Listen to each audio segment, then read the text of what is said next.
నిత్య సత్యాన్వేష్ ఆధునిక తాత్విక యుగ చక్రవర్తి శ్రీ జిడ్డు కృష్ణమూర్తి గారి పరిచయం. 3వ భాగం 14/8/20. దీన్ని చక్కగా అందించిన వారు ఇంజనీర్ జె రఘుపతిరావు గారు. సమగ్ర జీవితంలోనే ప్రేమ నిజమైందని అబద్ధమైందని జీవితాన్ని మనం విడగొడతాం. నీకిష్టమైంది నిండు హృదయంతో చేయటం నిజమైన జీవితం అనుకుంటాం. అందులో అంతరాత్మ విభేదం అంటూ ఏం లేదు. నువ్వు చేస్తున్న దానికి నువ్వు చెయ్యాల్సిన దానికి మధ్య ఎక్కడా యుద్ధం లేదు. అప్పుడు జీవితం సమగ్రమైన ప్రక్రియ అవుతుంది. అందులో అద్భుతమైన ఆనందం. మానసికంగా ఎవరి మీద ఏ సంఘం మీద ఆధారపడకుండా ఉంటే, లోపల ఎలాంటి అనుబంధం లేకుండా ఉంటేనే అది సంభవిస్తుంది. ఆ స్థితి అన్నమాట. అప్పుడే నువ్వు చేసేదాన్ని ప్రేమించగలవు. అలా సంపూర్ణ విప్లవాత్మక స్థితిలో ఉంటే నువ్వు తోటమాలివైనా ఏం పర్వాలేదంటున్నారు కృష్ణమూర్తి. ప్రధానమంత్రివైనా పర్వాలేదు, ఏం చేసినా పర్వాలేదు. నువ్వు చేసేదాన్నే నువ్వు ప్రేమిస్తావు కనుక ఆ ప్రేమ నుండి అసాధారణమైన సృజనాత్మక క్రియేటివిటీ భావం ఏర్పడుతుంది. ప్రశ్న అడుగుతున్నారు. సరే, ఉన్న సంఘాన్ని వ్యతిరేకించి కొత్త సమాజాన్ని సృష్టిస్తే ఆ సృష్టించడం కూడా మరొక కోరికే కదా మహానుభావ అని అడిగారు కృష్ణమూర్తి గారు. కొత్త సమాజానికి ఆధారం కోరిక కాదు కాదు అని చెప్తున్నారు కృష్ణమూర్తి. అలా నేను చెప్పింది పూర్తిగా మీరు వినలేదేమో అనుకుంటా. ప్రస్తుత సమాజ వాతావరణంలోనే మనస్సు ఉంటూ సమాజానికి ఎదురు తిరిగితే అది జైల్లో కుట్ర లాంటిది. అది మరొక రూపంలో ఉంటే ఆశయం అవుతుంది.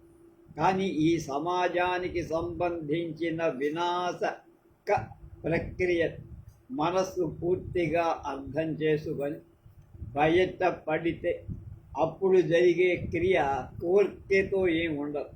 అలాంటి చర్య కొత్త సంస్కృతిని, మెరుగైన సమాజాన్ని, వేరైన ప్రపంచాన్ని సృష్టించటానికి వీలు కలుగుతుంది.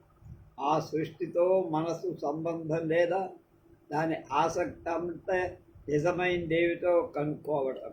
సత్యం యొక్క సంచలనమే కొత్త ప్రపంచాన్ని సృష్టిస్తుంది. ఆ సృష్టి చేసేది ఎదురు తిరిగిన మనస్సు కాదు. స్వార్థం అవినీతికి ఆశ్రయం. స్వార్థం అనే కేంద్రం ఘర్షణకు మూల స్థానం అని చెప్పాను. అది అభిరుచులకు అత్యంత ప్రాధాన్యమిస్తుంది. ఆ కేంద్రమే మైల పట్టిన ఆత్మ. అది అల్పమైంది, స్వల్పమైంది. దాని సంగతి అంతే. దాన్ని ఆత్మ అని, అంతరాత్మ అని, పరమాత్మ అని చక్కని శబ్దాలతో వర్ణించవచ్చు. ఆ వర్ణన అంతా అవినీతిని కప్పిపుచ్చుకోవటానికి. దాన్ని దాటిపోగలము ఎలా? ఘర్షణ లేని జీవితంలోనే నీతి. ఘర్షణ అంటేనే అవినీతి. దానివల్ల శక్తి వేస్ట్, వృధా అవుతుంది. పుట్టింది మొదలు చచ్చేదాకా అది మన జీవిత పోరాటం. ఒక్క క్షణం కూడా ఘర్షణ లేకుండా జీవించటం సాధ్యమా? అది జరగాలంటే మనల్ని మనం ఎవరో తెలుసుకోవాలి. మనంతకు మనమే తెలుసుకోవాలి, ఎవరు చెప్పకూడదు.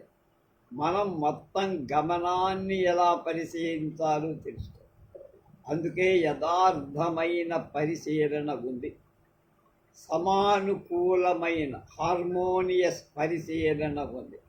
అది కేవలం పరిశీలన మాత్రమే. పరిశీలించేవాడు ఉండడు. అప్పుడే ఘర్షణ లేని జీవితం అవుతుంది. పోల్చడం చేశామంటే ఘర్షణ, ఈర్ష్య, సాధించాలనే కోరిక, అంతకు మించి పోవాలి అనేటువంటి ఒక కోరిక ఇచ్చ కూడా వచ్చి దానిలో పడిపో గుర్తించుకుంటేనే ఏదైనా గుర్తు చేసుకుంటేనే లేక మనసులో పెట్టుకుంటేనే అది పోలిక ఉంటుంది. పోలిక ఈర్ష్య కలిగిస్తుంది. దాని మీదే సమాజ ఆధారం పడి ఉంది. ఈ సమాజం సంపాదనకు ఎగబడి పోలిక ఎప్పుడూ అవగాహన ఇవ్వదు. అవగాహనలో ప్రేమ ఉంటుంది, అండర్స్టాండింగ్. పోలిక బుద్ధికి సంబంధించి అది అనుసరించడం ఫాలో అనే మానసిక ప్రక్రియ. అందులో నడిపేవాడు ప్రమాదభరితమే. నడిచేవాడు ఇద్దరికీ ప్రమాదం. ఆ ప్రమాదం చూస్తున్నామా లేదా? చూస్తాం. ఒక పద్ధతి సమాజం, అదే సంస్కృతి. లేక మీరు అనుకునే జ్ఞానం పైకొచ్చిన వాళ్ళెవరు దాన్ని కల్పించారు. దాని ప్రకారం ప్రతి ఒక్కరూ బతకాలని ప్రయత్నిస్తారు. సొంత భావాలు, అభిప్రాయాలు అణచుకొని ఆ పద్ధతికి కట్టుబడి పోవాలనుకుంటారు. అందులోనే ఘర్షణ ఉంది. ఘర్షణ వల్ల ప్రధానంగా శక్తి వృధా అవుతుందని చెప్పాము. మనలో ఎక్కువ మంది చాలా తక్కువ శక్తి కలిగిన వాడు. శక్తి మనం ఘర్షణలో, పోరాటంలో ఖర్చు చేస్తాం. అనేక విధాలుగా వృధా చేస్తాం. లైంగికంగా కాకుండా ఎక్కువ భాగం వైరుధ్యాలలో మనల్ని మనం విభజించుకోవటంలో ఆ శక్తిని ఉపయోగిస్తాం. దానివల్ల ఘర్షణ వస్తుంది. ఘర్షణ అంటే ధ్యానం. ఘర్షణ ఉంటే ధ్యానం లేదంటున్నాడు. నిక్కచ్చిగా ఘర్షణ శక్తిని బాగా వృధా చేస్తుంది. నిక్కచ్చిగా ఘర్షణ శక్తిని బాగా వృధా చేస్తుంది. శక్తి స్థాయిని తగ్గిస్తుంది. మనకు భౌతిక శక్తే కాదు, మానసిక శక్తి కూడా చాలా అవసరం. అది స్పష్టంగా, తార్కికంగా, ఆరోగ్యంగా, అలజడి లేకుండా మనస్సు వల్లనే అది జరుగుతుంది, లభిస్తుంది. ఎలాంటి సెంటిమెంట్లు, వికారాలు లేక ఎంతో ప్రేమ, కరుణ ఉన్నటువంటి హృదయం ద్వారా అది లభిస్తుంది. గొప్ప తీవ్రతను, ఆసక్తిని కలిగి. లేకపోతే ధ్యానం అనే దానికి ప్రయాణం చెయ్యలేము. పద్మాసనం వేసుకోవచ్చు, ప్రాణాయామం చేయొచ్చు, తమాషాలు జరగవచ్చు, కానీ దాన్ని చేరలేము. మనం ఏదనుకుంటామో అక్కడికి వెళ్ళలేము. ఘర్షణ లేని జీవితం.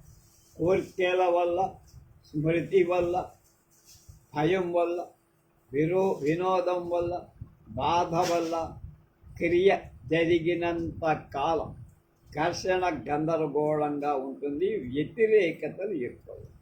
మన నిబద్ధతను బట్టి మన క్రియలు, మనం చేసే పనులు, వాటి వల్ల వచ్చే ఛాలెంజ్ ఎదుర్కోలేక శక్తి చాలక ఘర్షణలో పడిపోతాం. అసలు సమస్య అది. ఆత్మ అనేది ఘర్షణతో నిర్మాణమైంది. ఘర్షణ అంటే లోభత్వానికి, భయానికి, విజయానికి సంబంధించింది. ఘర్షణ లేకుండా బతకటం సాధ్యం కాదు. సాధ్యం. అది స్వానుభవం ద్వారా తెలియాల్సిందే. లేకపోతే ఒట్టి సిద్ధాంతంగానే మిగిలి. కానీ వాస్తవం కాదు. ఆత్మపరమైన విధానాలు తెలిస్తే ఈర్ష్య లేకుండా ఉండటానికి వీలవు. ఘర్షణకు మూలం ఏమిటి? విభజనం అని చెప్పుకున్నాం. దానికి కారణాలు ఏమిటి? బహుశా జ్ఞానమే కాదు. తాత ముత్తాతలు సృష్టించిన ఈ సంస్కృతే మానవుల ఉనికి కాదు. అదే దుఃఖాన్ని, ఘర్షణను, ఈ విభజనం తెచ్చిపోయి మొదట మానసికంగా, తర్వాత భౌతికంగా ముక్కలు చేశారు. మానసికంగా జ్ఞానాన్ని వాడుతున్న నాకు బాగా తెలుసు అనిపిస్తుంది. నాకు నిజంగా తెలియదు. ఎందుకంటే మార్పు చెందుతున్నా, నేను చెలిస్తున్నా. జ్ఞానాన్ని, సంతృప్తికి, అధికారానికి, విజయానికి, ప్రపంచంలో గొప్పవాణ్ణి కావటానికి నేను వాడుకుంటాను. నేను గొప్ప పండితుణ్ణి, వేల పుస్తకాలు చదివా. అది నాకు హోదా, గౌరవం, పీఠం ఇస్తుంది. మానసిక భద్రత కోరినప్పుడు విభజన మాత్రం తెచ్చి పెడుతుంది. అదే భౌతిక భద్రతను కూడా పాడు చేస్తుంది.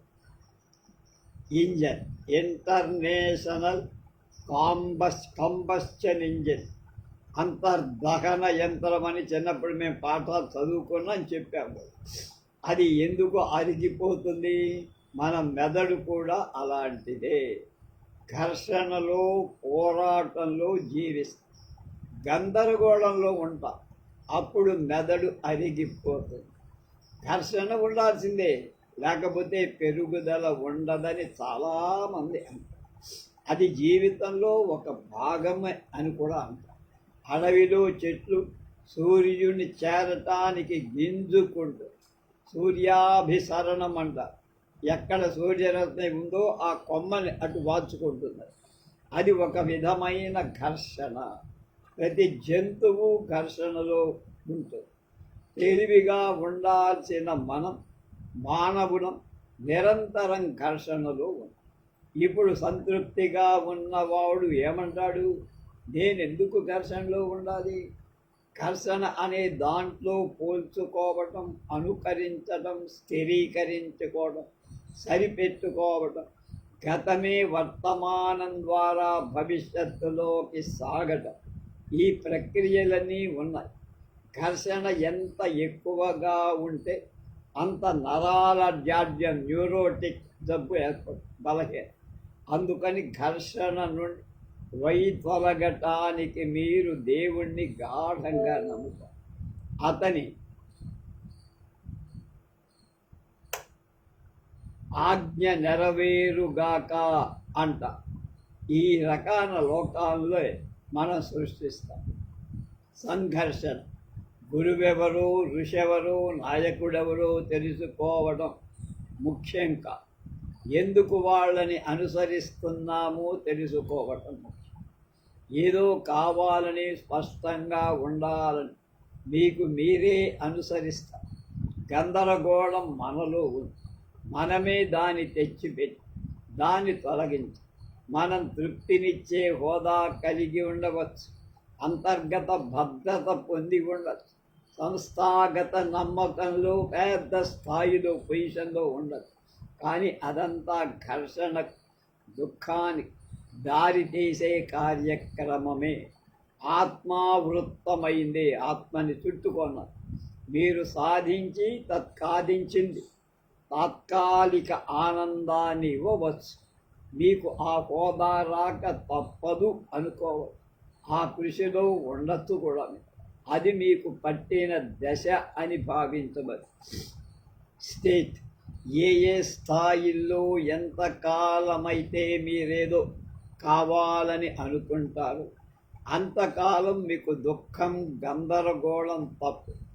ఏమీ కాకుండా ఉండటం అంటే ప్రతిదీ కాకుండా ఉండటం కాదు, అది పొరపాటు. ఇచ్ఛకు సంబంధించి చెయ్యాలని కానీ చెయ్యకూడదని కాదు. కోరిక పెట్టుకుంటే అది పదునై పెద్దదై క్లేశానికి, ఘర్షణకు దారి. అవగాహనకి మార్గం అది కాదు. అధికారాన్ని తెచ్చిపెట్టి దాన్ని అనుసరించడం అవగాహన కాదు. అవగాహన ఉంటే స్వేచ్ఛ ఉంది. అది కొనేది కాదు, ఎవరో ఇచ్చేది కాదు. కొన్నది పోతుంది, ఇతరులు ఇచ్చింది తిరిగి వాళ్ళు తీసుకునే అవకాశాలు ఉంటాయి. శాంతులతో కొవ్వొత్తులను భయం తొలగించలేము. శాంతులతో ఏదైనా గ్రహశాంతి చేయించడం లేదా కొవ్వొత్తులు వెలిగించడం, వాటి వల్ల భయం ఏమీ పోదు. కరోనా టైంలో కొవ్వొత్తులు వెలిగించమన్నాడు మన గురువు. అలా ఏదో కావాలనే కోరిక ఆగిపోతే కానీ నీలో ఉండే భయం పోదబ్బాయి అన్నట్టు. విడిగా ఉండాలనే భావానికి ఎందుకు అంటిపెట్టుకుంటాం? మన ఇంద్రియ జ్ఞానాలు వేరు, వాటి ద్వారా బతుకుతాం. మనమే ఉద్రేకాలు, సంతోషం కానీ దుఃఖాన్ని కానీ కలిగించే జ్ఞానాలు లేకపోతే అసలు మనం లేం కదా. అవి మనకు చాలా ముఖ్యం. వాటిని వేరువేరుగా గుర్తిస్తాం. ప్రైవేటు జీవితంలో, పౌర జీవితంలో వివిధ స్థాయిల్లో వేరువేరు ఇంద్రియ జ్ఞానాలు ఉంటాయి. అవి విరోధపడ్డప్పుడు, ఘర్షణప్పుడు ఏ జీవితంలో కానీ ఉద్రేకాలు ఎప్పుడూ ఒకదానికొకటి విరుద్ధంగా ఉంటాయి. ఉద్రేకంలో ఘర్షణ అంతర్లీనంగా, అధికారంతో కానీ వినయంతో కానీ ఉండాలని కృషి చేస్తే ఉద్రేకం, ఘర్షణ తప్పు. అవి వ్యక్తిగత జీవితంలో, సామాజిక జీవితంలో దుఃఖాన్ని తెచ్చుతాయి. అధికంగా కానీ అల్పంగా కానీ ఉండాలనే నిరంతరం కోరిక ప్రత్యేక వ్యక్తిగత భావానికి, ఏర్పాటుకు అవకాశం ఇస్తుంది.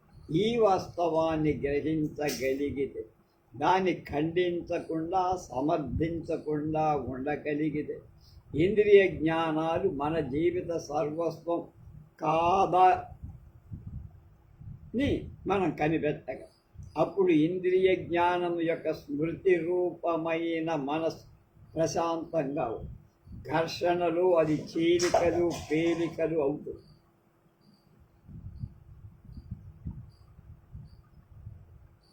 మనస్సు మౌనంగా ప్రసన్నంగా ఉన్నప్పుడు నేను నాది అనేది లేకుండా ప్రేమించగలుగు. ఈ ప్రేమ లేని సామూహిక చర్య కేవలం ఒత్తిడి కలిగిస్తుంది, వ్యతిరేకతను, భయాన్ని పోషిస్తుంది. అంచేత వ్యక్తిగత సామాజిక ఘర్షణలు అది తెచ్చిపడేస్తుంది. గందరగోళం మనకు అర్థం కాని దాన్ని అడ్డుకుందాం. గందరగోళం, దుఃఖం, దోషం, వీటి స్వభావం, విధానం తెలియక వాటిని ఎదుర్కొంటాం. గందరగోళం యొక్క స్వరూపం, నిర్మాణం తెలియక దాన్ని ఎదిరిస్తాం. దాన్ని ఎందుకు తెలుసుకోరు మీరు అసలు నిదానంగా ఆలోచించి. ఒకరి భావం ఒకరికి తెలిసినప్పుడే ఇద్దరి మధ్య అవగాహన, భయం. ఒకరినొకరు అడ్డుకుంటే అవగాహన ఉండదు. భయం లేనప్పుడే భావ ఐక్యత, సంబంధం, రిలేషన్షిప్ ఉంటుంది. భయం ఏదో సంబంధంలోనే కదా భయం ఉండేది. భయం విడిగా తానంతట తాను ఉండదు. అది కేవలం అబ్స్ట్రాక్ట్. వస్తు సంబంధం లేకుండా భయం ఉండదు. వస్తువు ఉంటేనే దానివల్ల భయం. తెలిసిన దానివల్ల, తెలియని దానివల్ల భయం అనేది వస్తుంది. చేసిన దానివల్ల, చేయచ్చనే దానివల్ల భయం. ఇదివరకులో ఇదివరకులో అంటే గతంలో, భవిష్యత్తులో భయం. యథార్థంగా ఉన్న స్థితికి, మరొక విధంగా ఉండాలన్న స్థితికి మధ్య గల సంబంధం భయాన్ని కలిగి ఉన్న స్థితిని బహుమతి, శిక్ష అనే పదాలతో వ్యాఖ్యానించడంలో భయం. బాధ్యతలో దాని నుండి తప్పించుకోవాలనుకోవటంలో భయం. బాధ, వినోదం మధ్య భయం. బాధకి వినోదానికి మధ్య భయం.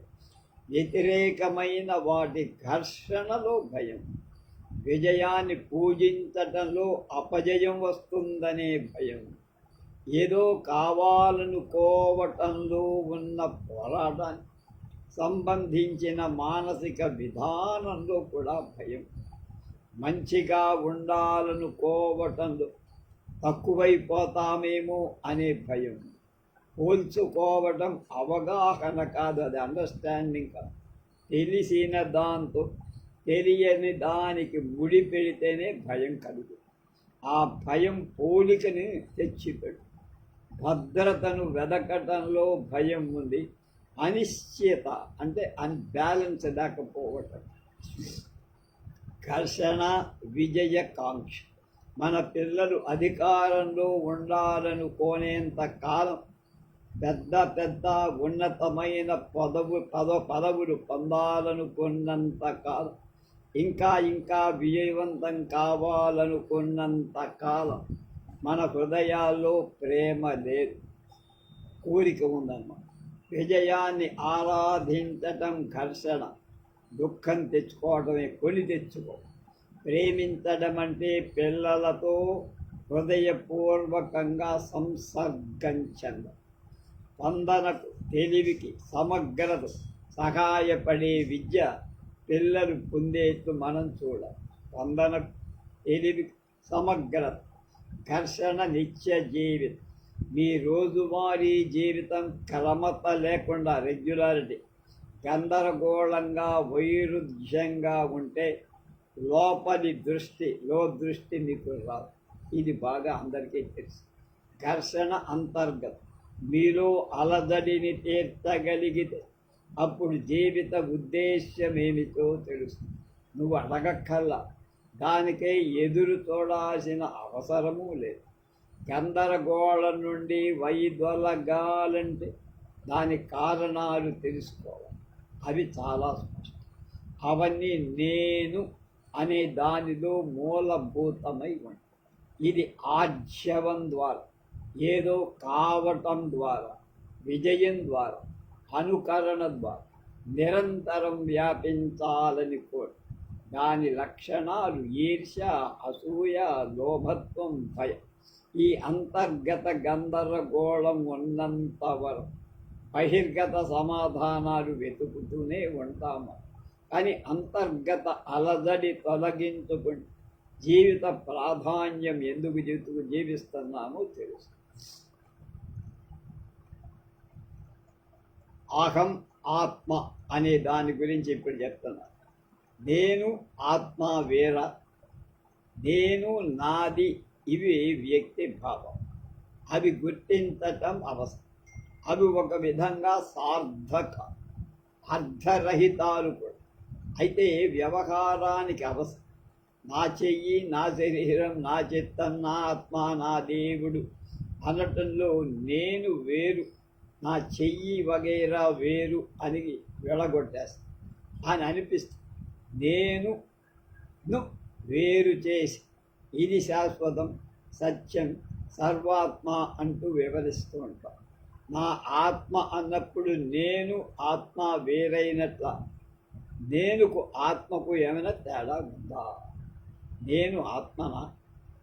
అహం బ్రహ్మాస్మి, అయం ఆత్మా బ్రహ్మ అనే వాక్యాలున్నాయి. నేనే బ్రహ్మ, ఈ ఆత్మే బ్రహ్మ, నేనే ఆత్మను బ్రహ్మను, వీటి అభిప్రాయం. అయితే నేను అన్నిటికీ వేరైందా లేక అన్ని అదేనా? అదొక ప్రశ్న. స్వయంగా తెలుసుకోవాలి. నేను ఆత్మ అనే నాటి కొన్ని నిశ్చిత అభిప్రాయాలు ఉన్నాయి. నేను ఆత్మ అనేవి వాటి వాస్తవాలు స్వయంగా తెలుసుకోవాలంటే ప్రశ్న వెయ్యాలి. ఇతరుల అభిప్రాయాలు, శాస్త్రవాక్యాలు, నిర్ణయాలు పక్కన పారేయాలి. ముందుగానే వాటికి రంగులు వెయ్యకూడదు.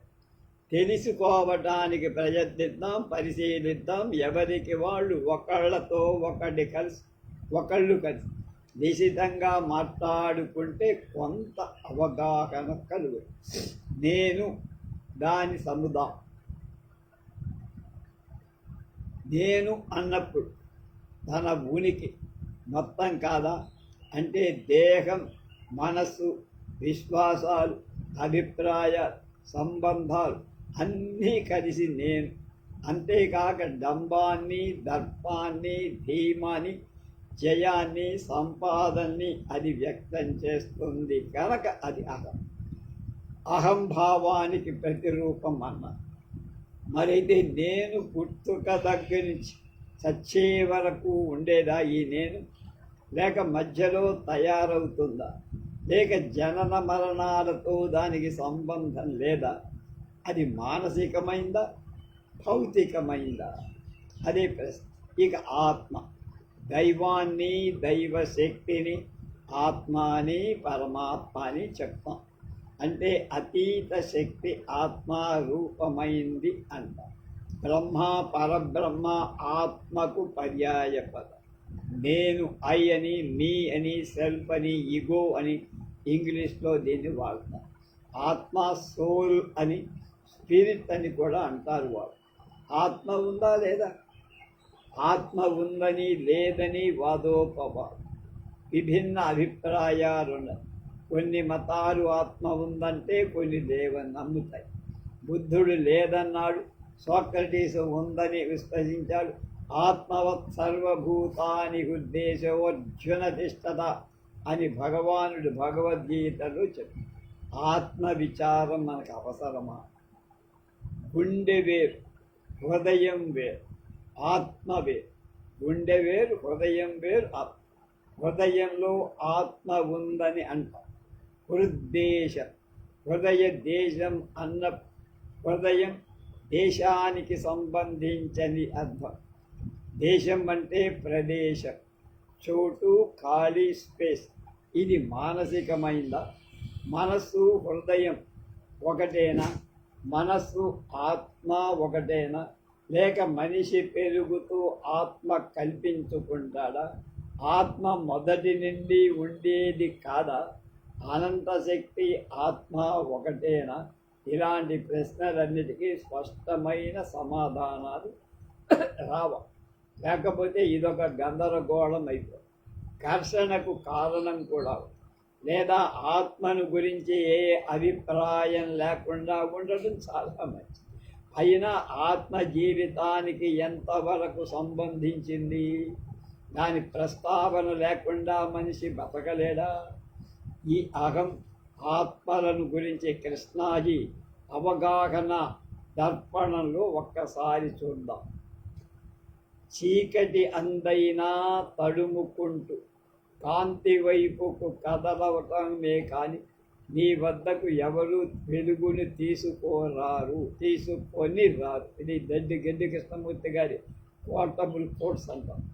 చీకటిలో కూడా నువ్వు తడుగుకుంటూ కాంతి వైపుకు కదలాలే కానీ నీ దగ్గరకు ఎవరు దీపమో లేదా కాంతో తీసుకో.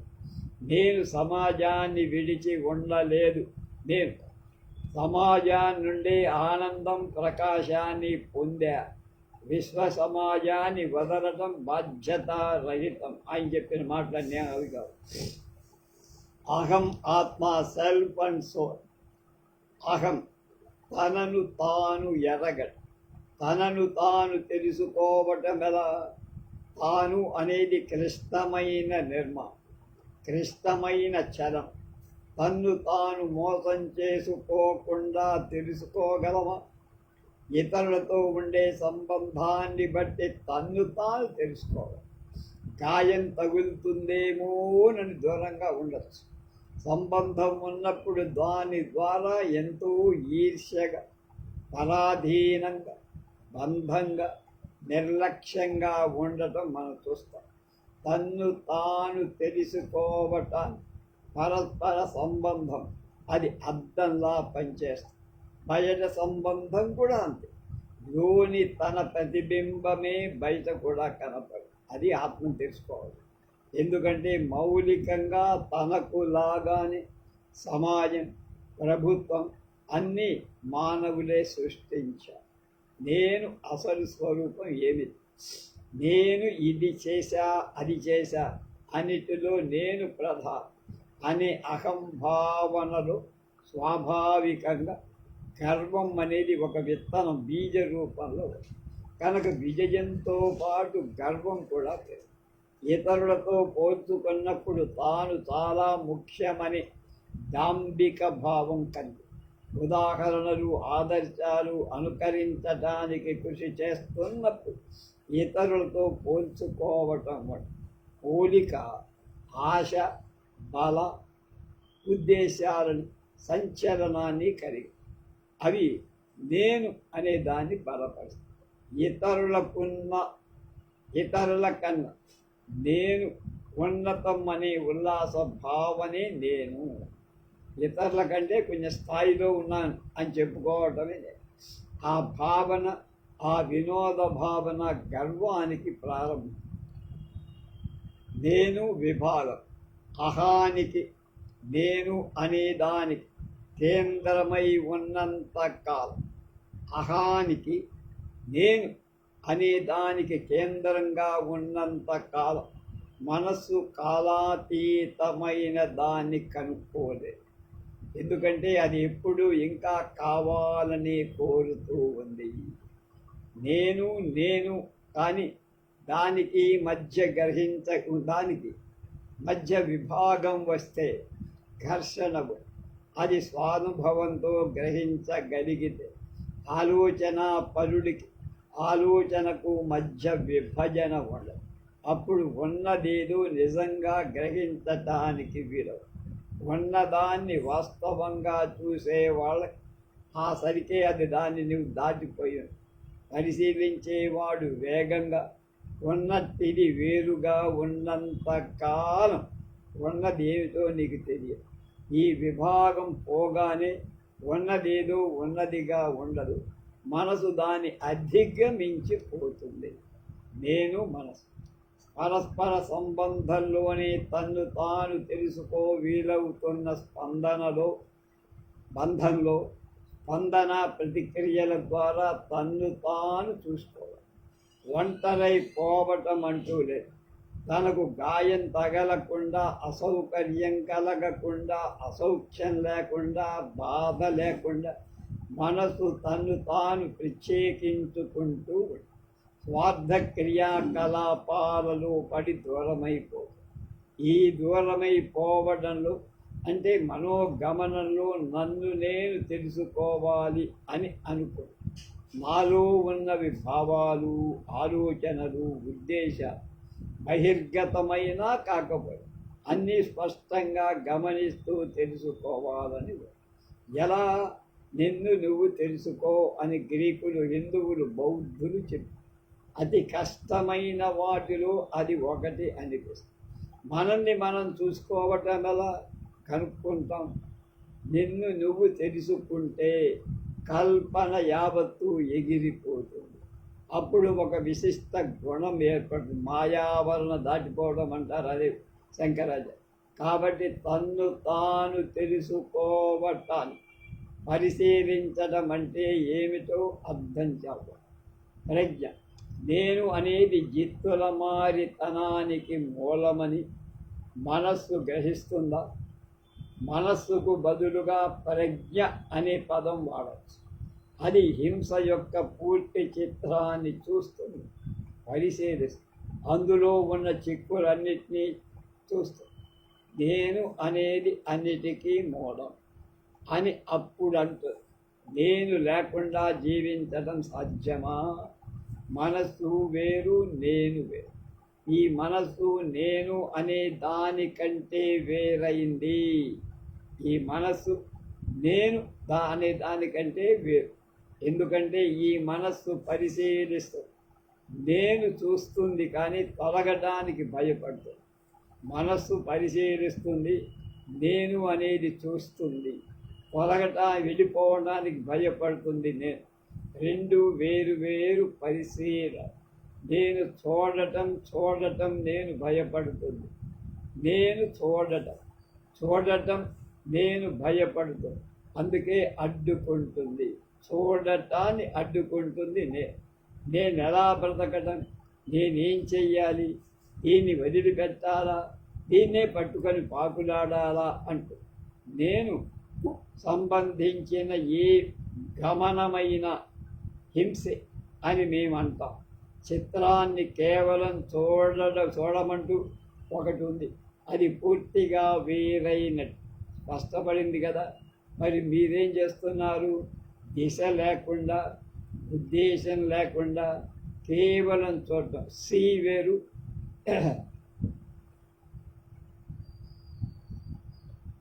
లుక్ వేరు. సి అంటే ఊరికే అలా చూస్తాం, అందులో ఏముందో మనకేం పడదు.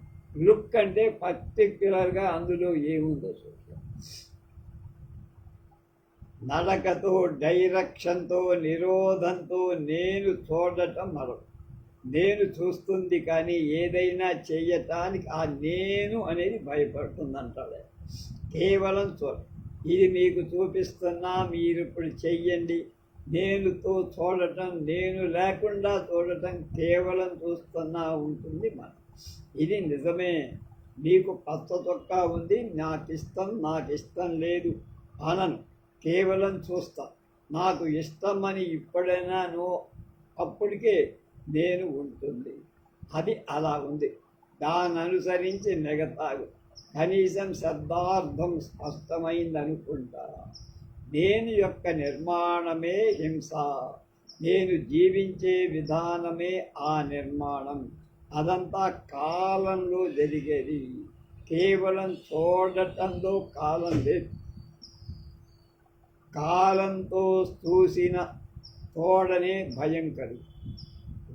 పరసహ ఎంత గొప్పవాళ్ళైనా ఇతరుల్ని అనుసరించడం వల్ల అహం యొక్క పోకడలు తెలియదు. వాటిని కనిపెట్టడాన్ని అనుసరణ చేసి ఆపేస్తే సిద్ధంగా ఉండదు. ఊహాత్మకం, ఉటోపియా అంటారు. అంటే శుద్ధంగా ఉంటుంది, అందులో ఏ మాలిన్యం ఉండదు. వాగ్దానం దాని వెంటబడటం సుఖానికి, అధికారానికి, పరసహాయాన్ని కాంక్షిస్తడం, చాటు మాటు క్రియ జరుగుతున్నట్టు తెలియని బోధకుడు, రాజకీయవాది, లాయర్, సైనికుడు అందరూ మనకు సాయంగా ఉన్నారు. అలాంటి సహాయం తెలివి, స్వేచ్ఛ హరిస్తుంది. మనం కోరే సహాయం మన బయట ఉండదు. సహాయానికి మనం అర్థించాల్సిన అవసరం లేదు. మనం అంకితమైన క్రియలో వినయంగా ఉంటే, మనకు నిత్యం ఉండే విచారణల ప్రమాదాల అవగాహన మనసు తెరిచి ఉంచితే, మనం అడగకుండానే సహాయం వచ్చి పడుతుంది. అహం స్వరూపం, సంకల్పం లేకుండా లోదృష్టి క్రియ ఉన్నప్పుడు అహం అనేటువంటి దాని యొక్క కేంద్రం పనిచేయదు. లోపల ఉండే దాన్ని ఆత్మ, నాది, నేను, అహం లిబిలో పరిశీలకుడు, కత్తిరించేవాడు, అదుపు చేసేవాడు, ఆలోచించేవాడు, అనుభవించేవాడు, ఏమైనా అనండి, అదంతా మొత్తం ఆగిపో. మానసిక అభిప్రాయీకరణ అంతా కూడా అహమే. సవాల్ వచ్చినప్పుడు ఛాలెంజ్ అహం అనే కేంద్రం నుంచి ప్రతిస్పందించేది జరిగిపోయింది. గతమే ఫస్ట్ క్షణంలో ఇన్స్టెంట్ సీయింగ్, తక్షణ చర్యలో ఇన్స్టెంట్ యాక్టింగ్. అహం ఏమాత్రం అందులో ప్రవేశించదు. కనుక గతంలోనే నేను ఉంటుంది. లేక అహం స్పష్టంగా చూసి పని చేయటంలో విభజన లేదు. అది పుస్తకాల నుండి రానే రాదు. స్వయంగా తెలుసుకోవటం వల్ల, సరాసరి గ్రహించటం వల్ల వస్తుంది. మరొకరి ద్వారా వచ్చేది కాదు. అభిప్రాయం అహం. వాస్తవం నెట్టేస్తాం, అభిప్రాయాన్ని పట్టుకుంటాం. నిజమాని దాన్ని వదిలేస్తాం.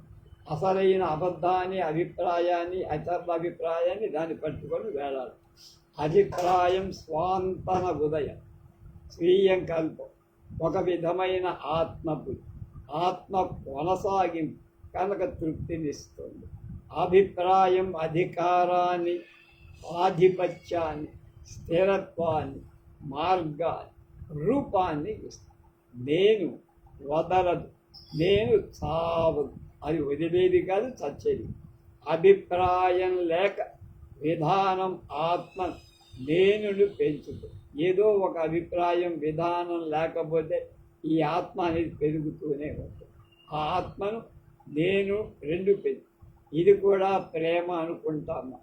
అందుకే కుమారుణ్ణి, భర్తను ప్రేమిస్తాం. అదే కావాలి, అది కావాలి, ఇది కావాలని కోరుకుంటాం. అహం దేవుడు. అహం వ్యక్తం కావాలని అనుకోవడం ప్రతి మతం, సమాజం, సంస్కృతి, ప్రతి మతంలో, సమాజంలో, సంస్కృతిలో కళలో ఆత్మ వ్యక్తం కావడం గొప్ప ప్రాముఖ్యం. ఆధిపత్యానికి కూడా అది అవసరం. ప్రతి మతం అహాన్ని అణచాలని చూస్తుంది. అహం గూర్చి అలజడి వద్దని, దాని స్థానంలో దేవుణ్ణి లేక దేశాన్ని పెట్టడం. అది పనిచేయాల. అహం దేవుడితో కూడా సారూప్యమైపోయి ఏమైనా అహం మొత్తం మిగిలిపోయి మనం అనేది ఏమిటంటే పని చేస్తుండగా దాన్ని పరిశీలించు, దాని గురించి నేర్చుకో, గమనించు, ఎరుక వహించు, దాన్ని నాశనం చెయ్యొద్దు, దీన్ని వదిలించుకోవాలి లేక మార్పు చేయాలి అని అవద్దు. గమనించు, వికల్పం వద్దు, వక్రీకరించవద్దు. ఆ గమనక నుండి నేర్వడం నుండి నీ అహం అనేది పోతుంది. నేను లేకపోతే అందం. అదే జరిగింది. ఈ గొప్ప పర్వతం అల్పమైన స్వల్పమైన అహాన్ని తరిమి వేస్తుంది. ఒక పెద్ద పర్వతం చూసాం, అందులో మనం ఏమిటి, ఎన్నో వంతులు మన ఉనికి ఏమిటి అనే ప్రశ్న. సముద్రాన్ని చూసాం, అలాగే. కనుక ఈ క్షణంలో ఈ సంగతి గ్రహించవ, నేను పూర్తిగా తొలగితే అందం ఉంది. అప్పుడే ప్రకృతిలో మానవుడికి ఉన్న సంబంధం పూర్తిగా మారిపోతుంది. ఈ నేల విలువ కలది అవుతుంది. ప్రతి చెట్టు, ఆకు, ప్రతిదీ ఆ సౌందర్యంలో భాగమవుతుంది. కానీ మానవుడు దాన్నే నాశనం చేస్తున్నాడే. నేను నాది తొలగిదు. అలాంటి ఆధిపత్యం లేకుండా విద్యార్థి నిర్భయంగా ఉండటానికి సహాయపడు. అప్పుడు వ్యక్తి ప్రేమలో, మంచిలో వికసిస్తాడు. అలా సహాయం చేయటంలో విద్య గరిపేవాడు కూడా తన విలువలు మార్చుకుంటాడు. నేను నాది అనే వాటి నుండి తాను కూడా తొలగటం మొదలుపెడు. ప్రేమలో, మంచిలో వెలుగొందుతాడు. పరస్పర విద్య అధ్యాపకుడికి విద్యార్థికి మధ్య పూర్తిగా వేరైన సంబంధాన్ని సృష్టిస్తుంది. నేను లేని స్థితి. గత స్మృతిలో ఉన్నంతసేపు నేను ఉంటుంది. గత స్మృతిలో ఉన్నంత వరకు నేను ఉంటాను. వర్తమాన చైతన్యంలో, లివింగ్ థింగ్లో అనుభూతి చెందేటప్పుడు నేను లేదు. మనసు సరళంగా, వెదకకుండా, అడగకుండా, అంటి పెట్టుకోకుండా స్వేచ్ఛగా ఉంటుంది. ఎరుకలో అహం లేదు. అహం అనేది అసలు సమస్య. దాన్ని ఆలోచన తీర్చలేదు. ఆలోచనకు సంబంధం లేని జాగృతి ఉండాలి. అవును కాదు అనకుండా, అవును కాదు అనకుండా ఎరుకతో ఉండాలి. ఏదో సాధించాలనే జాగృతి వహిస్తే మాత్రం అది మళ్ళీ అహంకి దారి తీస్తుంది. దేన్నన్నా అర్థం చేసుకోవాలనుకుంటే చూడటమే. ఆ చూడటంలో నేను ఉండదని చెప్పాం కదా. ఆలోచన మొదలుపెట్టేనే నేను వచ్చి అందులో దూరుతుంది. చూడాలనుకున్నప్పుడు ఆలోచన అవసరం లేదు. ప్రేమిస్తున్నప్పుడు, సహకరిస్తున్నప్పుడు నీ గురించి నువ్వు ఆలోచించాల్సిన అవసరం లేదు. అదే ఉత్తమమైన తెలివి, ప్రేమ. కరుణ నేను నేను లేనప్పుడు కరుణ ఉంది. కరుణ స్పష్టతని, అస్పష్టతలో నైపుణ్యం. ఆ స్పష్టతలో నైపుణ్యం. నేనే ఈర్ష్య. నేను కోపంగా ఉన్నా ఇది నిజం. అయితే నేను కోపానికి వేరుగా లేను, ఇది వాస్తవం. నేను ఈర్ష్యకు వేరు కాను, దానికి వేరైన వాణ్ణని అనుకో. ఎందుకంటే దాంతో ఏదో చెయ్యాలని, దాన్ని ఉంచుకోవటము, వదులుకోవటము, హేతుబద్ధం చేయటము, ఏదో ఏదో ఏదో. కానీ నిజానికి నేను ఈర్ష్యను. నేను విభజన. నేను పరిశీలకుడిని. నేను గతం, ప్రస్తుతాన్ని గతంగా, భవిష్యత్తుగా నేను విభజిస్తోంది. పరిశీలకుడు, అనుభవపరుడు, ఆలోచనాపరుడు ఉన్నంతకాలం ఈ విభాగం, డివిజన్ తప్ప.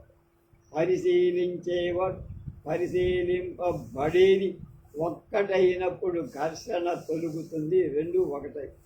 ఈర్ష్య ఆగిపోతుంది. ఈర్ష్యే ఘర్షణ అని చెప్పుకున్నాం కదా. సెక్సు, జ్ఞాపకం. లైంగిక సంబంధం ఆలోచన ఫలం కదా. జ్ఞాపకం నుండి బలపడిందే కదా. లైంగిక క్రియలో ఆత్మ విస్మృతి, సెల్ఫ్ ఫర్గెట్ఫుల్నెస్, ఆత్మత్యాగం, జీవిత భయం, ఆదుర్ద, ఆవేదనలు ఆగిపోతాయి. అవి గుర్తుండి మళ్ళీ మళ్ళీ కావాలంట. పునరావృత్తి వినాశకర ప్రక్రియ. ఆరాట పడటం అనేది ఒక స్మృతి, జ్ఞాపకం. తెలిసిన దాన్ని బట్టే ఆరాటం అంటే ఉన్నదాన్ని ఒక స్మృతి. ఆ ఆరాటమే నేను లేక ఆత్మ లేక అహం అనే దాన్ని పోషిస్తుంది. తెలిసిన విషయం శాశ్వతంగా ఉండాలనుకోండి, అది మనసు నుండి తొలగగలదా? మనస్సు దాన్ని మర్చిపోగలదా? ఇక్కడే ఉంది సమస్య, చిక్కు. స్వలాభం, స్వప్రయోజనం, నిరంతర ఆత్మాభివృద్ధి మనస్సును కుదింపచేస్తాయి, కుంచింపచేస్తాయి. వాటి కార్యక్రమాలు ఎంత విశాలంగా, ఎంత సిద్ధాంతపరంగా, ఎంత కళా సంస్కృతంలో ఉన్నా సరే సంపాదన ఏదైనా బంధమే. కనుక త్యాగం కానీ ఆత్మాహుతి కానీ గొప్పతనానికి సూచనగా పొగడ తగింది కాదు, పొంద తగింది కాదు. మనమేదో పొందాలి, లేకపోతే మనం లేం. సముపార్జనలు చాలా ఉన్నాయి, రకరకాలు. ప్రాపంచికమైంది పొందని వాడు జ్ఞానానికి అభిప్రాయాలకి కట్టుబడి ఉండొచ్చు. కొందరు పుణ్యానికి, పేరుకి, కీర్తికి కట్టుబడిపోతారు. ఆర్జన లేకపోతే నేను లేదు. నేను అనేదే ఆర్జన లేక సంపాదన. అది వస్తు సామగ్రి కావచ్చు, పుణ్యం కావచ్చు, పేరు కావచ్చు, ఒక స్థాయి పొజిషన్ కావచ్చు, ఏదైనా కావచ్చు. కనుక అది శాశ్వతం. అస్థిరంగా ఉండటంతో ఏదో సంబంధం కాదు. సంపాదించి సంతృప్తిగా ఉండటంతో ఏదో సంబంధం. అసంతృప్తి ఉంటే ఇంకా ఆనందాన్నించే బంధం కాదు. చివరి సంతృప్తి ఏమిటంటే దేవుడు అనే పదం. దాని బదులు ఏదైనా ఆశించవచ్చు, ఏ దేశమైనా కాదు. కోరిక సవాలుకు సమాధానం కాదు, సరిపోదు. అందమైన కారుని చూడటం ఆనందాన్ని కలచివేస్తుంది. ఆ కలచివేయటం వల్ల కోరిక యొక్క చైతన్యం బాధల్లో, సంతోషంలో కలిగి అలజడిని చూపటమే ఆత్మ చైతన్యం. ఆత్మ చైతన్యం అంటే సెల్ఫ్ కాన్షియస్నెస్, అంటే కోరిక, ఘర్షణ ఉన్నదే, అదే ఆత్మ చైతన్యం. పరిశీలించేవాడు లేనప్పుడు పరిశీలింపబడేది మాత్రం ఉంది. ఇది గమనించి, నేను అసూయాగ్రస్తుడను, లేదా నేను అతిగా ఉంటున్నా, నేను అత్యాశాపరుణ్ణి. మామూలుగా దీని ప్రతిచర్య ఏమిటి? నేను ఎక్కువ తినకూడదు, ఎక్కువగా ఆశాపరుణ్ణి కాకూడదు, అన్నీ అణుచుకోవాలి. ఈ వరసలోని తతంగమంతా మనకి తెలుసు. అందులో పరిశీలించేవాడు ఒకడున్నాడు. అతడు ఈ అత్యాశను, అసూయను అదుపు చేయాలని ప్రయత్నిస్తాడు. పరిశీలించేవాడు లేకుండా అత్యాశ ఎడల జాగృతి కనుక ఉంటే ఏం జరుగుతుంది? దానికి అత్యాశని పేరు పెట్టకుండా నేను దాన్ని పరిశీలించగలను. దానికి పేరు పెట్టిన వెంటనే దాని అత్యాశగా నా స్మృతి ఫలకంలో బంధించేసినట్టుగా. పరిశీలన క్రమశిక్ష. ఇక నేను దాన్ని దాన్ని నియమించాలి అని మనసు అనుకుంటూ ఉంది. పేరు చేయకుండా, నామకరణం చేయకుండా, సమర్థించకుండా, దూషించకుండా, ఎలాంటి ప్రతిచర్య లేకుండా అత్యాశను పరిశీలించగలవా? పరిశీలించడం అంటే ఒక విధమైన క్రమశిక్షణేగా, అది తెచ్చిపెట్టుకున్నదేగా. కనుక కేవలం పరిశీలన, అప్పుడు మనసు శక్తి ఎంత మాత్రం వృధా చేయటమంటూ అది జాగృతి వహిస్తుంది. పరిశీలించే దానితో వ్యవహరించగలరు. పై మనలను కూర్చిన అభిప్రాయాలన్నీ కాపాడుకుంటారు. అభిప్రాయాన్ని నిల్వ కేంద్రాన్ని కాపాడకపోతే నేను లేదు, నాది లేదు. అప్పుడు మనల్ని గురించి మనకు తెల్లము స్పందిస్తాం. నేను అనే దాని ప్రక్రియను కనుక్కోవడానికి ఇష్టపడక మనల్ని కూర్చిన అభిప్రాయం మీదికి ఏదైనా వస్తే ఎదురు. మనల్ని కూర్చిన అభిప్రాయం కూడా పైనే ఉంది. మనలో ఎక్కువ మంది పైన బతుకుతాం కాబట్టి శ్రమతో తృప్తి చెందుతూ ఉంటాం. ప్రాపంచిక ఆధ్యాత్మిక బిరుదు ఏదో కావాలని ఏమీ కాకుండా ఉన్నామే అనే భయంతో ఏ సంస్థకో సిద్ధాంతానికి చర్చికో గుడికో చెందిపోతావు. కనుక నువ్వు దోచుకోబడతావు. నువ్వు కూడా నీ అవకాశం చొప్పున దోచుకుంటావు. ఈ వంశపారంపర్యపు విధానం అహం వ్యాపకత్వానికి చక్కని అవకాశం. సోదరత్వం కోరచ్చు.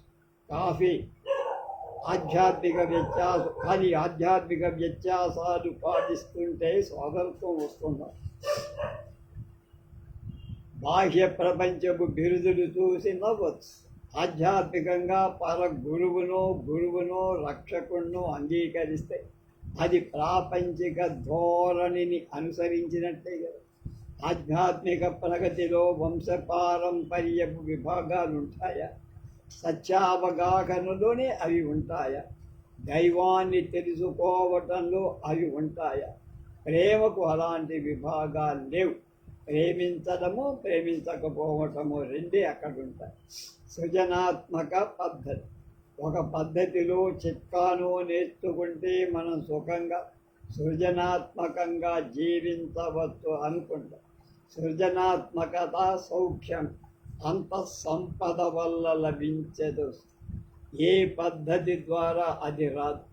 ఆత్మ అభివృద్ధి, సెల్ఫ్ ఇంప్రూవ్మెంట్ అనేది నేను నాది అనబడే వాడి భద్రపరచటానికి మరో మార్గం. అది సృజనాత్మకం కాదు. అది సౌందర్యం ఎడల ప్రేమ కాదు. మనసు పోకడల వైపు సతతం జాగృతి ఉన్నప్పుడే తనకు తాకట్టు పెట్టుకొని అడ్డంకుల ఎడల జాగృతి ఉన్నప్పుడే సృజనాత్మక అనేది బయటపడు. మనోతీత స్థితి మనకు ఇంకా కావాలి. ఇది అత్యాశ. అహంకారం తొలగాలనే హడావి అహం యొక్క నూతన కానీ అది కొత్త కాదు. ఆశ యొక్క మరో రూపం. మనసు అప్రమత్తంగా నెమ్మదిగా అయినప్పుడు వేరేది మనసుకు సంబంధించింది కాంది ప్రత్యక్షమవుతుంది. ఆత్మోన్నతి, ఆత్మ అభివృద్ధి అంటే మధ్యరక మందకొడిది. అందుకు సాధనాలు ఎంత పెద్దగా ఉన్నా అది ఆత్మను మూసే ప్రక్రియ.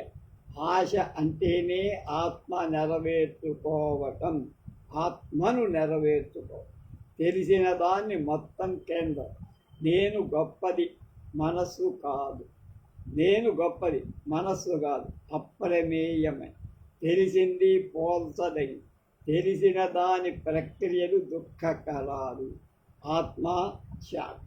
ఒక ఫలాన్ని పొందాలని చేసే త్యాగం సరుకు మార్పిడి వ్యాపారం. దాంట్లో ఇవ్వడం అనేది ఉండదు, మార్పిడి మాత్రమే. నువ్వు పొంది వాడికి ఇస్తావు, వాడు ఇచ్చింది నువ్వు తీస్తావు. ఆత్మత్యాగం అనేది ఆత్మను పెంచుకోవడం. ఆత్మను త్యాగం చేయటం అంటే ఆత్మను పదును పెట్టడం.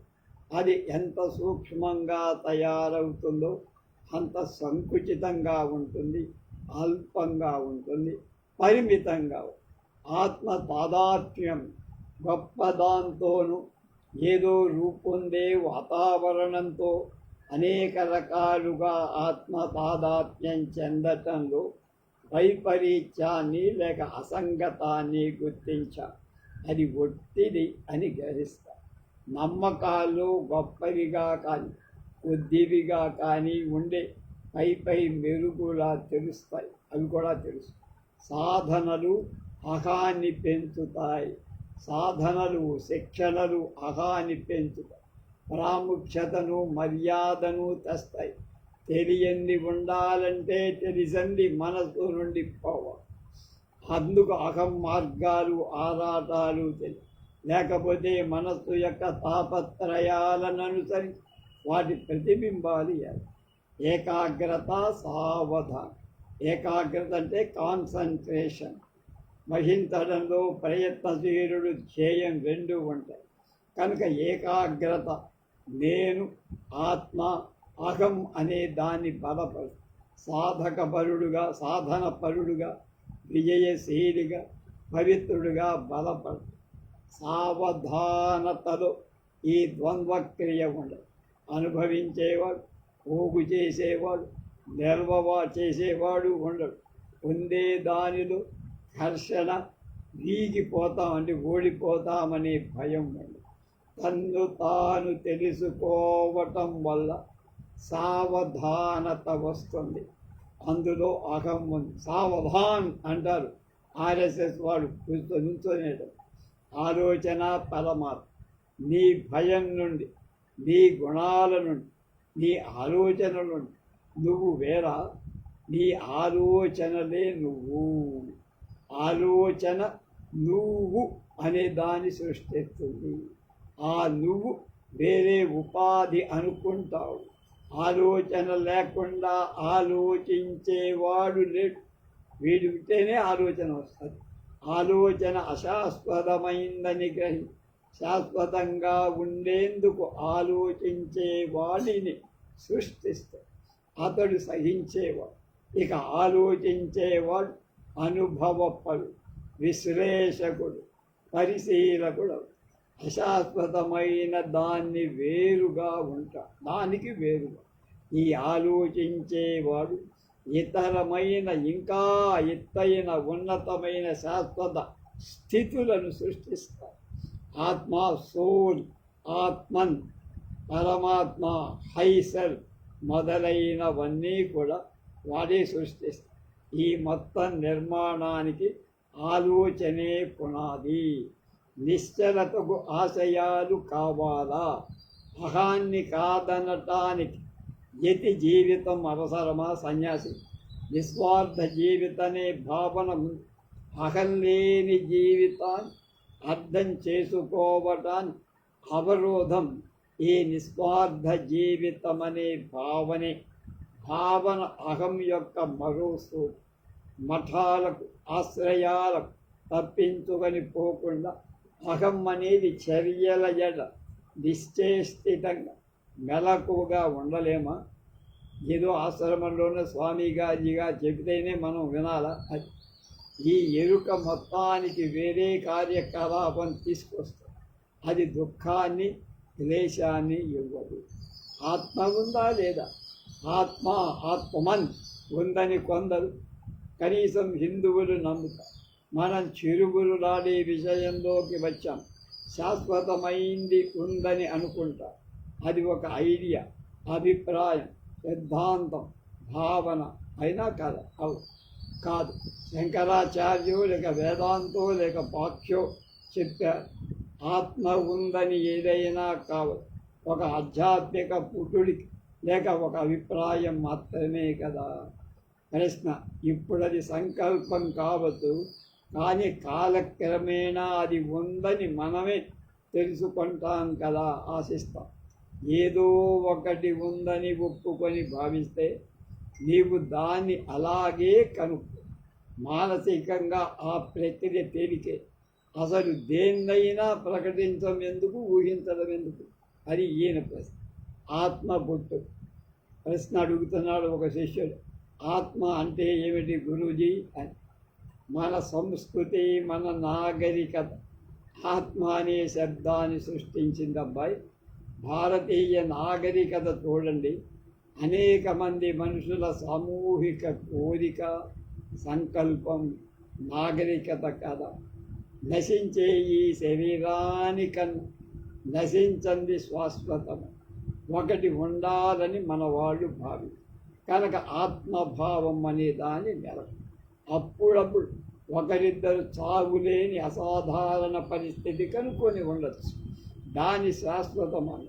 ఇక మందబుద్ధులంతా అవును అది నిజమై ఉండాలి, అతడు సరి అయి ఉండాలి, వాళ్ళకు శాశ్వతమైన కావాలి కనుక ఆత్మ అనే పదాన్ని పట్టుకున్న శాశ్వతత్వ పరికల్పన. మన లోపల బయట ఉన్న ప్రతిదీ అశాశ్వతం, చలనంలో ఉంది. అలాగే అది తెలిసి మనసు శాశ్వతత్వాన్ని గురించి ఆరాటపడు. కాలం కాని, సంఘటనలు కాని నాశనం చెయ్యలేని, ఎప్పుడూ కొనసాగే శాంతి, ప్రేమ, మంచితనం భద్రత కోసం తాపత్రయపడు. కనుక అది ఆత్మను శాశ్వత స్వార్థం యొక్క దృశ్యాలను సృష్టి. ఈ శాశ్వత్వం అశాశ్వతం ఉండి పుట్టిందే, అశాశ్వతం నుంచి శాశ్వతం. కనుక దానిలో అశాశ్వతమైన బీజాలు ఉన్నాయి. ఒకే ఒక వాస్తవం, అది అశాశ్వతం. కనుక శాశ్వతం అనేది అశాశ్వతంలో ఉంది. కేంద్రం ఉన్నంత వరకు వలయం ఉంటుంది. మందుల ద్వారా psychedelic expansion of the mind, ధ్యానం ద్వారా అనేక సంకల్పాల ద్వారా జ్ఞాపకం చేసుకోవాలనుకుంటూ, కానీ కేంద్రం ఉన్నంతకాలం వలయం పరిమితం, సత్యం. ఆ వలయంలో అది బందీ అయిపోదు. ఆ వలయమే ఒక జై. అందులో నేను స్వేచ్ఛగా ఉన్నా అంటుంది కేంద్రం. సాహిత్యం ద్వారా, సంగీతం ద్వారా, కళ ద్వారా, మందుల ద్వారా, అనేక ప్రక్రియల ద్వారా చేతనత్వాన్ని ఇంకా వ్యాపకం చేసుకోవడం సాధ్యమా? దాని పరిధి తీస్తే తప్ప మళ్ళీ సాధ్యం. కనుక కేంద్రం పరిశీలించేవాడు, ఆలోచించేవాడు, గమనించేవాడు ఉన్నంతవాడు ఏం చేసినా ఆ గుండ్రగా ఉన్న గీతలు లేక జైలు గోడల మధ్య మీలో మీరు వాస్తవంగా ఇది చేసుకోండి. దాని అందం ఏమిటో మీకు తెలుస్తుంది. తాగుడు ఎలా ఉంటుందో తెలుసుకోవటానికి నేను తాగకల, అది కనపడుతూనే ఉంది. ఆత్మభావన సంఘర్షణలకు పోతా. ఆత్మ భావనల అంటే ఆలోచన సంఘర్షణకు పునాది ఆత్మ. భౌతికమైన ఉనికిని మించింది మరొకటి ఉంటుందేమోనని తెలుసుకోవాలని కూడా మీకు ఉందిగా. ఉద్యోగాలకు, తగాదాలకు, ఈర్ష్యలకు, సంతానానికి, గాసిప్ గాలి కబుర్లకు, పనికిరాని మాటలకు మించిందేదైనా ఉందా అని తెలుసుకోవాలని ఉందా? కాలాతీతమైంది, అవినాశమైంది అనే అభిప్రాయాలు ఆత్మ అనే పదంలో ఉన్నాయి. మీకు మీరు తెలుసుకోరు. నాకు క్రైస్తవ, శంకరుడు, సంస్కృతి చెప్పిన దాంతో పనిలేదు. నాకు నేను తెలుసుకుంటా అని అనలేదుగా మీరు. సామూహిక సంకల్పానికి ఎదురు తిరగరు. అవును, ఆత్మ ఉంది అని డూడు బసవన్లాగా ఊపేస్తారు. కనుక దాన్ని ఒక చెప్తారు, మరొక రకంగా ఉంది. ఇది రెండు ముఠాలు అవుతారు, విరోధాలు అవుతారు. విరుద్ధ విశ్వాసాలతో ప్రశ్నోత్తరాలు. నేను భయపడుతున్నాను అనేది ఎవరు అని అడుగుతున్నారు. నువ్వు ఈర్ష్యతో ఉన్నావు అనేదెవరు? అహం అనేది ఎవరు? విశ్లేషణ చేయండి. విశ్లేషణ అంటే తెలుసు కదా. అంచెలంచెల మీద వెళ్ళ శంకరుణ్ణో మరొకడినో ఉదాహరించకండి. నేను భయపడుతున్నాను అన్నప్పుడు ఈ నేనెవరు? ప్రశ్న వేసేవాడు ప్రత్యేకుడు. శాశ్వతం అనుకునే ఆలోచన కదా ఈ క్షణంలో ఉండేది. ఈర్ష్యగా ఉన్నట్లు తెలుసుకున్నదెవరు? అసత్యానికి ఎంటిటీ, అసత్యాన్ని ఎంటిటీ లేక ఆలోచన ఎలా తెలుస్తుంది?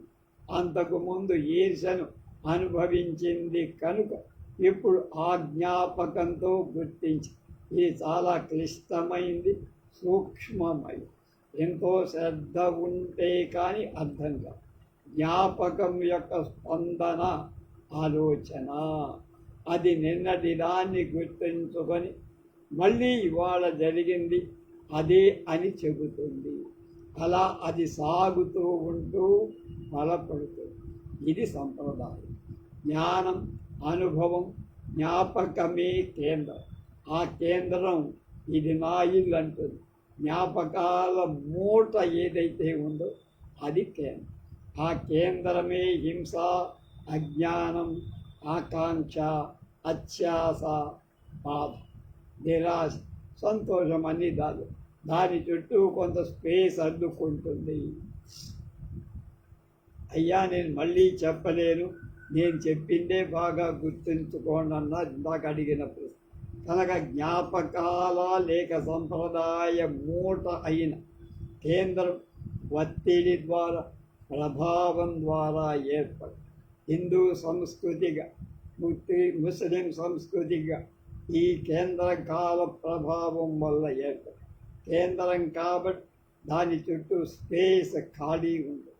చలనం వల్ల స్పేస్ కలిగి కదలిక ఉన్న చోట దానికి స్పేస్ ఉంటుంది. అది ఇంకా ఎక్కువ స్పేస్ కావాలని కోరు. ఈ కేంద్రమే చైతన్యం. దాని అంచుని నేనుగా గుర్తిస్తూ కేంద్రం ఉన్న తరువాత దానికి వలయం ఉండాల్సిందే తప్పని సెంటర్ సర్కిల్. అది మిగతావన్నీ పక్కకు పెట్టి మీరనుకునే బ్రహ్మన్ విషయం చూద్దాం. నిజంగా దీని గురించి చెప్పాలంటే ఇది ఊహించే మనసు కనిపెట్టిన ఒక సిద్ధాంతం. ఆదిశంకరుడు కావచ్చు, లేక అధునాతన వైదుష సిద్ధాంతకులు కావచ్చు, సిద్ధాంతాన్ని అనుభూతి చెంది అది ఇది అనొచ్చు.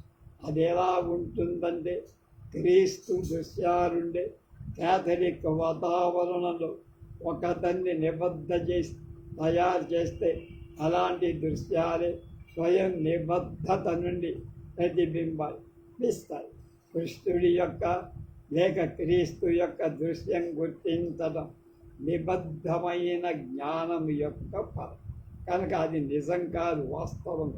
ఒక తమాషా, ఒక భ్రమ, ఒక అనుభవంతో బలపడింది. రేపు సిద్ధాంతాలు సత్యాలుగా మారుతాయా, ఎలా మారుతాయి అనేదాన్ని